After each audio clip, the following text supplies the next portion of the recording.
नमस्कार साथियों, स्वागत है आपका हमारे YouTube चैनल स्टैंडर्ड जी के गुरु पर।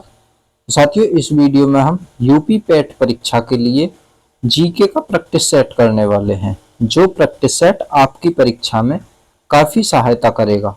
तो चलिए स्टार्ट करते हैं।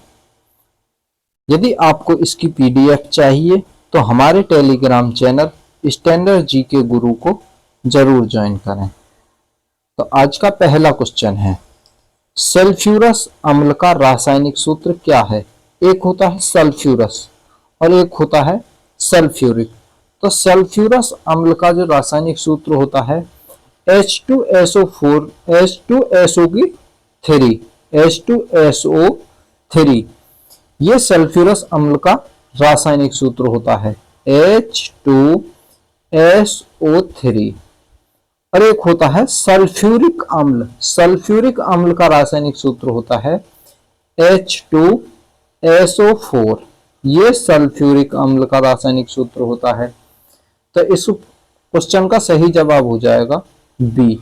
बी बिल्कुल सही हो जाएगा। अगला प्रश्न है, लेखकों एवं उनकी रचनाओं को सम्मिलित कीजिए। तो लेखक द्वारा लिखी गई जो रचना है उनके द्वारा सही मिलान करना है। तो मेगास्थनीज द्वारा जो लिखी गई पुस्तक है वो है इंडिका। इंडिका मेगास्थनीज ने लिखी है। टोलनेमी ने लिखी है जियोग्राफी।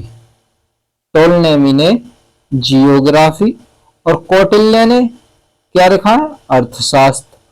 और प्लिनी ने नेचुरल हिस्टोरिका। ये इनका बिल्कुल सही मिलान हो जाएगा।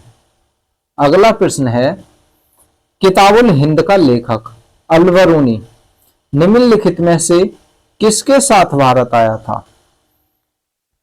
तो अलबरूनी जो भारत आया था वो महमूद गजनवी के साथ भारत आया। महमूद गजनवी के साथ भारत आया था। और कब आया था? 11वीं शताब्दी में। 11वीं शताब्दी में। तो ए ऑप्शन बिल्कुल सही हो जाएगा। अगला प्रश्न है, 22 जनवरी 1760 को लड़े गए वार्डिमास के युद्ध में फ्रांसीसी सेना का नेतृत्व लाली ने किया था, जबकि ब्रिटिश सेना का नेतृत्व किसने किया था? तो फ्रांसीसी सेना का नेतृत्व लाली ने किया और ब्रिटिश सेना का जो नेतृत्व किया था वो किसने किया? तो इसका सही जवाब हो जाएगा आयरकूट्स। आयरकूट्स ने ब्रिटिश सेना का नेतृत्व किया था। इसमें कौन सी सेना विजयी हुई? वार्डिमास के युद्ध में जो विजयी हुई थी वो कौन सी सेना हुई थी? तो इसमें विजयी हुई थी ब्रिटिश सेना। ब्रिटिश सेना विजयी हो गई। तो ए ऑप्शन बिल्कुल सही हो जाएगा। अगला प्रश्न है, निम्नलिखित में से कौन सा देश भारतीय राज्य उत्तर प्रदेश से सीमा साझा करता है? तो उत्तर प्रदेश से कौन सा देश सीमा साझा करता है? चीन, भूटान, नेपाल या फिर बांग्लादेश? तो नेपाल एक ऐसा देश है जो उत्तर प्रदेश के साथ सीमा साझा करता है। तो सी ऑप्शन बिल्कुल सही हो जाएगा। अगला प्रश्न है, उत्तर प्रदेश का क्षेत्रफल देश के कुल क्षेत्रफल का लगभग है। तो देश के क्षेत्रफल का जो उत्तर प्रदेश का क्षेत्रफल है वो 7.3% है। 7.3%। तो डी ऑप्शन बिल्कुल राइट हो जाएगा। अगला प्रश्न है, उत्तर प्रदेश के किस जिले में सर्वाधिक वर्षा होती है? ऑप्शन है गोरखपुर, आगरा, उन्नाव, मऊ। तो किस जिले में होती है? तो उत्तर प्रदेश के जो सबसे अधिक वर्षा होती है वो गोरखपुर में होती है। तो ए ऑप्शन इस क्वेश्चन का बिल्कुल सही जवाब हो जाएगा। अगला प्रश्न है, उत्तर प्रदेश का सबसे पूर्वी जिला कौन सा है? ऑप्शन है गोरखपुर, देवरिया, चंदौली या फिर बलिया। तो उत्तर प्रदेश का सबसे पूर्वी जिला हो जाता है बलिया। तो डी ऑप्शन बिल्कुल राइट हो जाएगा। अगला प्रश्न है, निम्न में से कौन सा जिला उत्तर प्रदेश के बुंदेलखंड क्षेत्र से संबंधित है? ऑप्शन है फतेहपुर, जौनपुर, महोबा, श्रावस्ती। तो बुंदेलखंड क्षेत्र में आ जाता है महोबा। महोबा बुंदेलखंड क्षेत्र में होता है। तो सी ऑप्शन बिल्कुल राइट हो जाएगा। अगला प्रश्न है, निम्नलिखित में से किसने बंगाल की द्वैध शासन प्रणाली समाप्त की? तो बंगाल में द्वैध शासन प्रणाली एक तो समाप्त करी, एक लागू करी। तो लागू किसने करी थी द्वैध शासन प्रणाली? तो लागू जो करी थी वो करी थी लॉर्ड क्लाइव ने। कब करी? 1765 ईस्वी में। और 1772 ईस्वी में वारेन हेस्टिंग द्वारा 1772 ईस्वी में वारेन हेस्टिंग द्वारा 1772 में वारेन हेस्टिंग द्वारा द्वैध शासन प्रणाली को समाप्त किया गया। लागू करी क्लाइव ने, समाप्त करी हेस्टिंग ने। अगला प्रश्न है, सौरमंडल का सबसे बड़ा ग्रह निम्न में से कौन सा है? तो सौरमंडल का जो सबसे बड़ा ग्रह है, तो पहले क्रम के अनुसार देखते हैं। तो क्रम के अनुसार सबसे बड़ा ग्रह आ जाता है बृहस्पति, उसके बाद शनि, अरुण, वरुण, पृथ्वी, शुक्र, मंगल, बुध। तो बुध ग्रह सबसे छोटा ग्रह हो जाता है, ये सबसे छोटा हो जाता है। ये पूछ रहा सबसे बड़ा ग्रह, तो बृहस्पति सबसे बड़ा ग्रह हो जाता है। तो बी ऑप्शन इस क्वेश्चन का राइट जवाब हो जाएगा। अगला प्रश्न है, निम्नलिखित में से किसने शक्तिशाली सैन्य बलों के एक समूह चहलगामी को समाप्त किया? तो एक तो चहलगामी को समाप्त किया है और एक चहलगामी को बनाया है। तो चहलगामी को जो स्थापित किया था वो किसने किया था? चहलगामी को स्थापित किया इल्तुतमिश ने। इल्तुतमिश ने चहलगामी को स्थापित किया था। और समाप्त किसने किया? तो चहलगामी को जो समाप्त किया था वो बलबन द्वारा समाप्त कर दी गई। इल्तुतमिश ने चहलगामी को बनाया था और बलबन द्वारा समाप्त किया गया।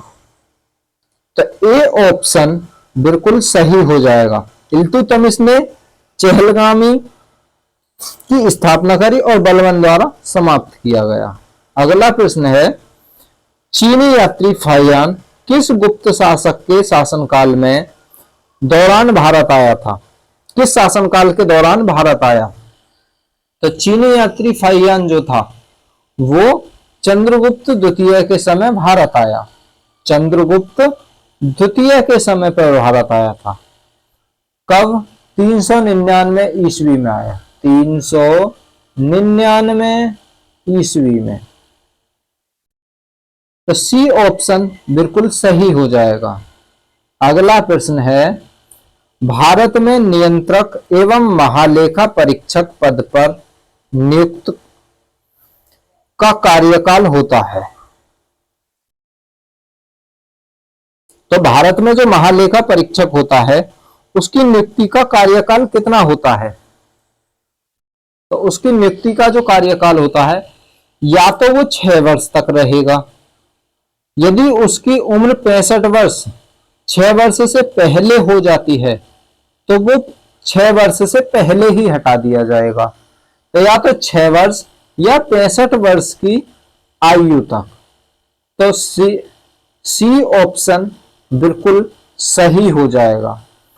अगला प्रश्न है, 19वीं शताब्दी के मध्य में कूका आंदोलन कहां से शुरू हुआ था? तो कूका आंदोलन जो शुरू हुआ था वो पश्चिम पंजाब में आरंभ हुआ था। कहां पर? पश्चिम पंजाब में। कब आरंभ हुआ था? तो 19वीं शताब्दी में आरंभ हुआ। किसमें? 19वीं शताब्दी में। 19वीं शताब्दी में ये 19वीं शताब्दी में आरंभ हुआ कूका आंदोलन, जो कि पश्चिम पंजाब से हुआ था। ए ऑप्शन बिल्कुल सही हो जाएगा।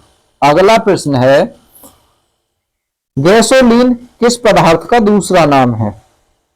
तो गैसोलीन जो दूसरा नाम है वो किस पदार्थ का है? ऑप्शन है डीजल तेल, पेट्रोल, कच्चा तेल, प्राकृतिक गैस। तो गैसोलीन जो दूसरा नाम होता है ये पेट्रोल को दूसरे नाम में कह देते हैं गैसोलीन। तो बी ऑप्शन बिल्कुल राइट हो जाएगा। अगला प्रश्न है, क्षेत्रफल की दृष्टि से भारत का सबसे छोटा राज्य कौन सा है? ऑप्शन है गोवा, कश्मीर, पंजाब, तेलंगाना। तो क्षेत्रफल की दृष्टि से सबसे छोटा राज्य हो जाता है गोवा। गोवा सबसे छोटा राज्य है और जनसंख्या के अनुसार भारत का चौथा सबसे छोटा राज्य गोवा है। तो इसे ए ऑप्शन बिल्कुल सही कहेंगे। अगला प्रश्न है, जंग से बचने के लिए लोहे पर जस्ते की लेपन प्रक्रिया को क्या कहा जाता है? जंग से बचने के लिए लोहे पर जस्ते की लेपन प्रक्रिया को क्या कहते हैं? तो जस्ते की लेपन प्रक्रिया को क्या कहते हैं? तो इसे कहते हैं यशादीकरण। यशादीकरण डी ऑप्शन बिल्कुल सही हो जाएगा, यशादीकरण कहते हैं। अगला प्रश्न है, भारत का सबसे बड़ा चावल उत्पादक राज्य कौन सा है?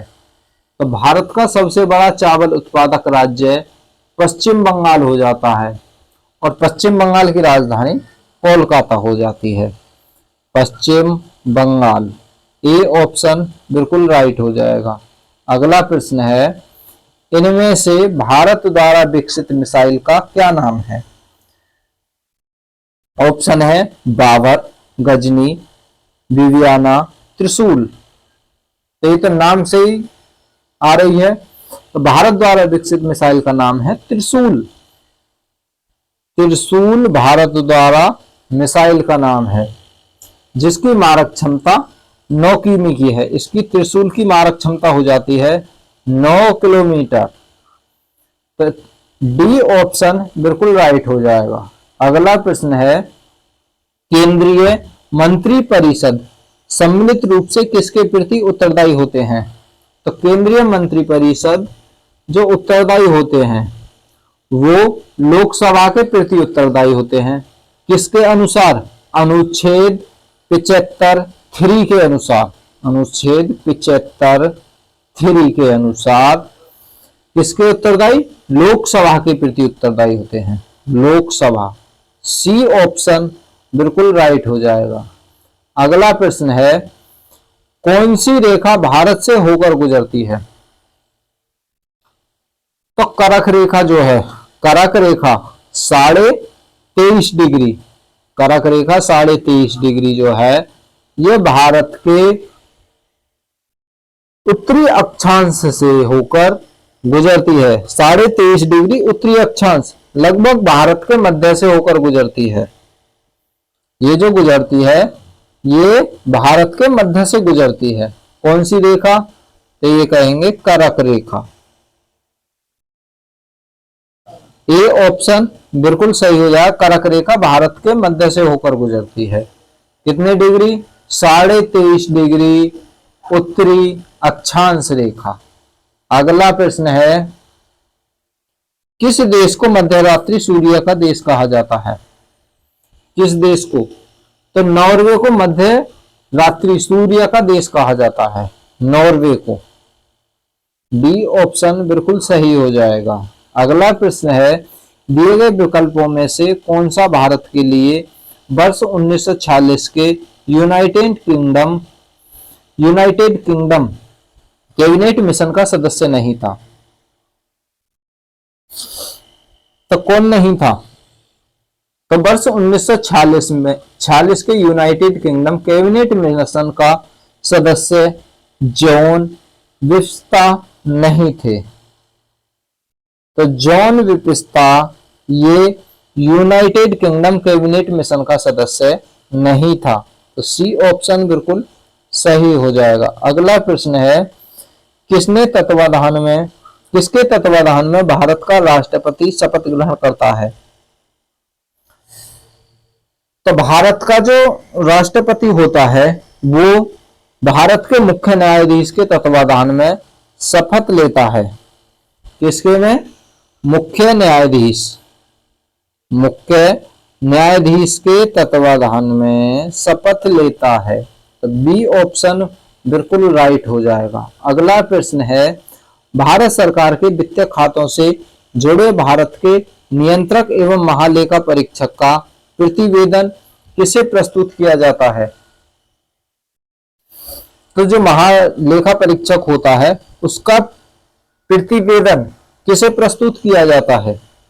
प्रधानमंत्री, केंद्रीय मंत्रिमंडल, राष्ट्रपति या फिर संसद? तो इसका सही जवाब हो जाएगा, नियंत्रक एवं महालेखा परीक्षक का जो प्रतिवेदन होता है वो राष्ट्रपति को प्रस्तुत किया जाता है। किसे? राष्ट्रपति को। सी ऑप्शन बिल्कुल सही हो जाएगा। अगला प्रश्न है, सूचना संग्रहित करने के लिए ट्रांजिस्टरों का प्रयोग करने वाली मेमोरी को क्या कहा जाता है? तो जो सूचना संग्रहित करती है यानी स्टोर करती है, स्टोर करने के लिए जिन ट्रांजिस्टरों का प्रयोग करने वाली मेमोरी को क्या कहते हैं? तो क्या कहेंगे? जो सूचना इकट्ठा करती है आपके फोनों में उसे कहेंगे रैंडम एक्सेस मेमोरी। तो उसे कहेंगे स्टैटिक रैंडम एक्सेस मेमोरी। तो इसका सही हो जाएगा स्टैटिक रैंडम एक्सेस मेमोरी। तो डी ऑप्शन बिल्कुल सही हो जाएगा। अगला क्वेश्चन है, सूचना संग्रहित। अगला प्रश्न, 1528 ईस्वी में किसने चंदेरी के राजपूतों को हराया? तो 1528 ईस्वी में किसने हराया था? ऑप्शन है हुमायूं, बाबर, जहांगीर। हुमायूं, अकबर, जहांगीर, बाबर। तो 1528 ईस्वी में बाबर ने चंदेरी के राजपूतों को हराया। किसने? बाबर ने। तो डी ऑप्शन बिल्कुल राइट हो जाएगा। अगला प्रश्न है, वह मीटर जो वाहन द्वारा तय की गई दूरी को मापता है उसे क्या कहा जाता है? तो वह मीटर जो वाहन द्वारा तय की गई दूरी को मापता है उसे पथमापी कहते हैं। क्या कहेंगे? पथमापी। तो बी ऑप्शन बिल्कुल सही हो जाएगा। अगला प्रश्न है, विश्व की सबसे लंबी भूमध्य सीमा किन दो देशों के बीच है? तो विश्व की सबसे लंबी भूमध्य सीमा रेखा कनाडा एवं यूएसए के बीच हो जाती है। कनाडा यूएसए के बीच। तो डी ऑप्शन बिल्कुल सही हो जाएगा। अगला प्रश्न है, मेधावी राजस्व अधिकारी टोडरमल ने सर्वप्रथम किसके अधीन सेवा की?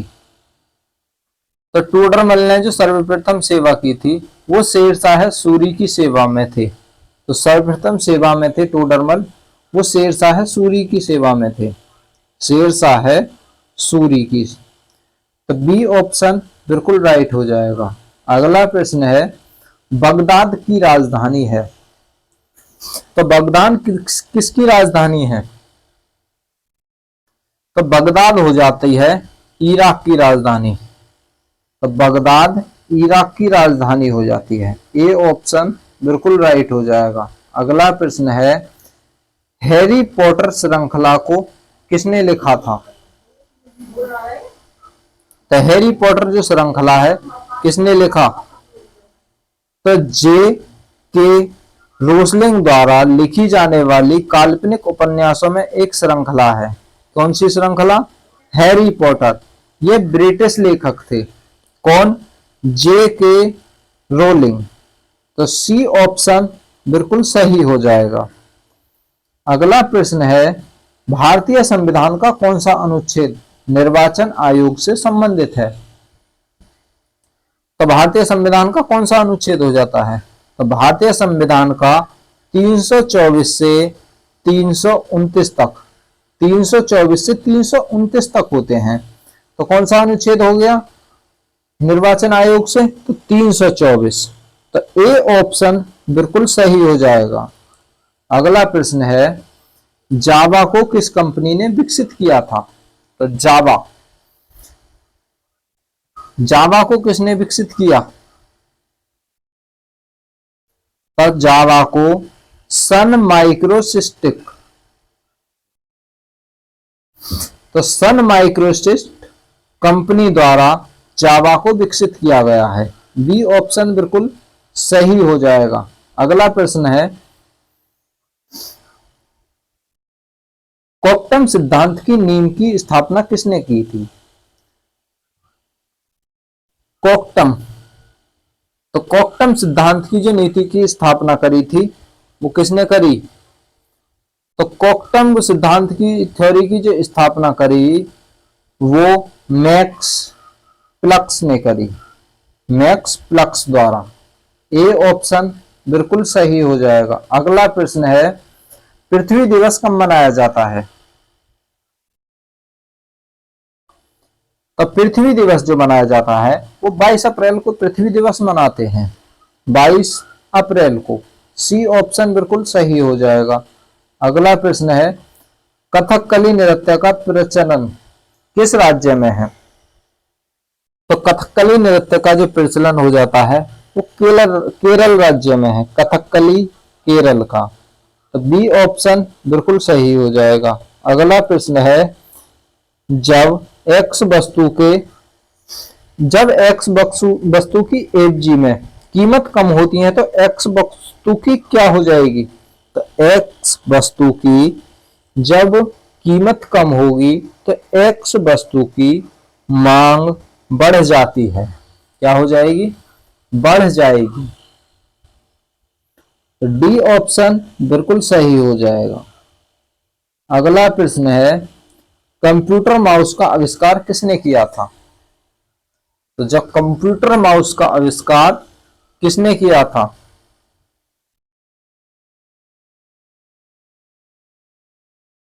तो इसका राइट जवाब हो जाएगा डंगल्स एगलवर्स ने। तो ए ऑप्शन बिल्कुल सही हो जाएगा।